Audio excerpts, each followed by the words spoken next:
Welcome to a world of leisure and entertainment in medieval English castles. During the Middle Ages, castles were not only fortifications, but also luxurious homes, where lords and ladies enjoyed a variety of pastimes and festivities. In this video, we'll take a glimpse into the world of medieval castle life and explore the various activities and games that filled the hours of the aristocratic class. From reading and writing, to playing chess and dancing, to feasting and performing, castles were hubs of entertainment and leisure. So, buckle up and let's step back in time to learn about the fascinating leisure activities in an English medieval castle. English medieval nobles, who enjoyed a privileged status in life and benefited from the hard work of the peasants on their estates, had ample free time to engage in various leisure activities. These activities included indulging in food and drink, dancing, playing games like chess, or reading romantic tales of adventure. To show off their status and impress their peers, nobles would go hunting in nearby forests or deer parks, practice falconry, participate in jousting tournaments, engage in needlework, write poetry, play music, or watch professional performers such as acrobats, jugglers, and jesters. In medieval England, many castles had their own stables, making horse riding a popular leisure activity, particularly riding for a specific purpose, such as hunting. Hunting was not only a way to pass the time, but also provided practical benefits such as improving horsemanship, weapon proficiency, and providing food. A professional huntsman, along with beaters and dog handlers, would stalk the animals in local forests or protected deer parks, using leashed dogs. When ready, a horn was sounded, and nobles, both men and women, rode out with a pack of hunting dogs to chase after animals such as deer, boars, wolves, foxes, and hares, using breeds such as hounds, greyhounds, bloodhounds, and the eland, similar to a modern German shepherd, for hunting boars. The hunting party also included retainers and grooms, and sometimes included a picnic. When an animal was cornered, a noble was given the chance to make the kill using a lance or bow and arrow. Even if a lord did not have their own hunting grounds, they could pay to hunt on another large estate owner's lands. Forests were highly valued in medieval times and had their own officers to prevent damage by local farmers. Infringements, such as grazing livestock or felling timber without permission, were prosecuted in courts dedicated to forestry. The size, number of animals, and scenic additions, such as ponds, of a hunting park next to a castle, were all ways for a castle owner to impress friends and visitors. Falconry, the practice of using birds to kill other birds, was especially popular in medieval Europe. Most lords kept their own falcons, often keeping their favorite bird close at hand both day and night. Falconry was considered a sport with a mystique and mythology beyond simply catching birds for food, and women also practiced the sport. Books, such as The Art of Falconry, compiled by the Holy Roman Emperor Frederick II, were written on the subject. Popular birds used in falconry included the gerfalcon, peregrine, goshawk, sparrowhawk, and others. These birds were expensive to train and keep, so the more a lord had, the more they could impress their friends. Both waterfowl and forest birds were hunted, particularly cranes and ducks.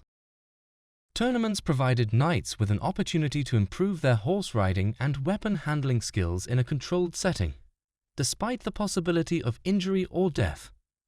These competitions took two forms, either a melee, a simulated cavalry battle where knights attempted to capture each other for ransom, or a joust, where a single rider armed with a lance charged at a similarly armed opponent.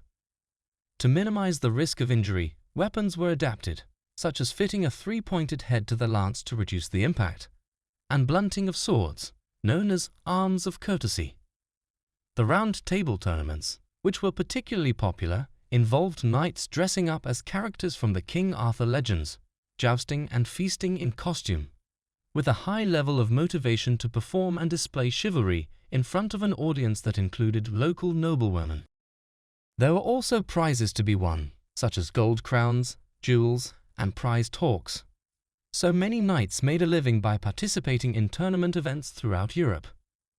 For those who were unable to participate in a local tournament, there were still ways to practice for them. One such device was the quintain, a rotating arm with a shield on one end and a weight on the other, where a knight had to hit the shield and keep riding to avoid being hit by the swinging weight. Another device was a suspended ring that the knight had to catch and remove with the tip of his lance. Medieval chivalry required gentlemen to be knowledgeable in poetry, as well as capable of composing and performing it. There were also books available on various subjects beyond poetry, such as handbooks for self-improvement, including good etiquette at the table and chivalry in general, with the most famous being the Book of the Order of Chivalry by Raymond Lull of Majorca. There were also treatises on aristocratic pursuits such as hunting and falconry. Medieval literature included stories from antiquity, such as the Trojan War and the adventures of Alexander the Great, given a chivalric twist to appeal to the medieval mindset. One of the first works of this genre was Benoit de Saint-Maur's The Romance of Troy, and the legend of King Arthur was further popularized by authors such as Geoffrey of Monmouth and Chrétien de Troyes. The story of Saint George and the Dragon was popularized by The Golden Legend by Jacobus de Voragine, and there were even romanticized biographies of famous medieval knights like Richard I of England and Sir William Marshall.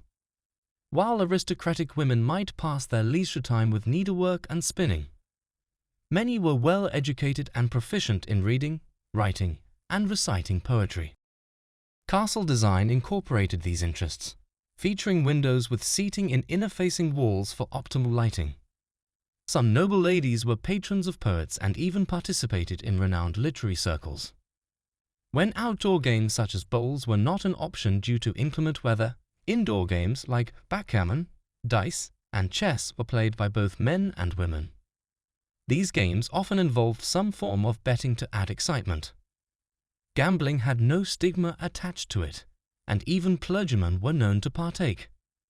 Chess, introduced to Europe from India via Arabia around 1000 CE, was particularly popular and referred to as the royal game. Two versions existed, a modern version and a simplified dice version. Knights would even play chess during long sieges on campaign to pass the time, as depicted in medieval illustrations. Popular parlor games included hot cockles, where one person was blindfolded and had to guess the identity of the person striking them, and hoodlum blind, where one player had to catch another with their head covered by a hood. Children were provided with toys such as dolls, balls, spinning tops, and toy weapons like bows and arrows, to play with when not studying with a chaplain or one of his clerks. Archery was a popular pastime for young aristocrats, and wooden swords were used as playthings to prepare boys for later fencing classes, a popular sport among aristocratic men. Dining was often considered a form of entertainment in medieval times, particularly in castles where the main meal was served as a grand early lunch consisting of up to 10 courses.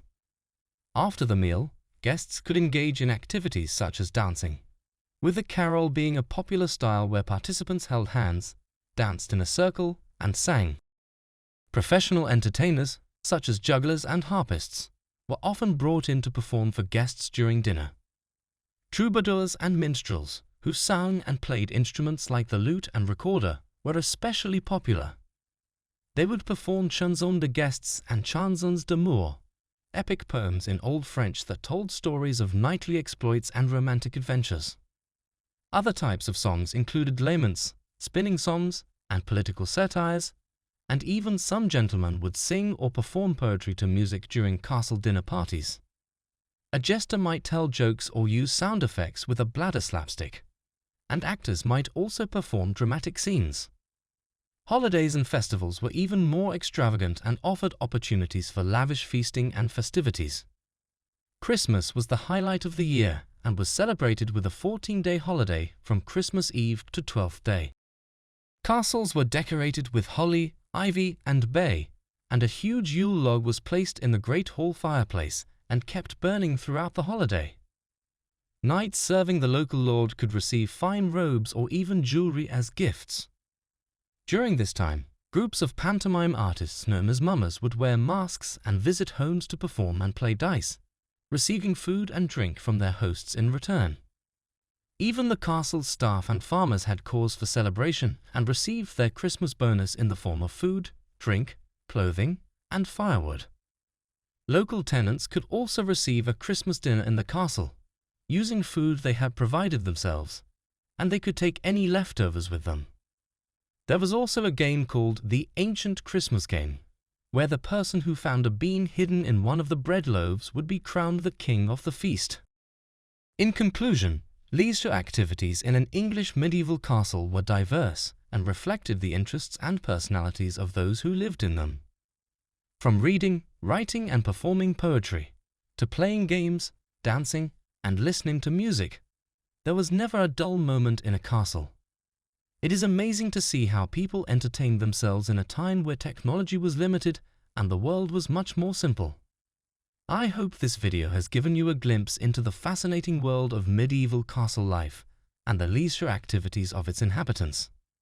Thank you for watching, and don't forget to like and subscribe for more educational videos like this one.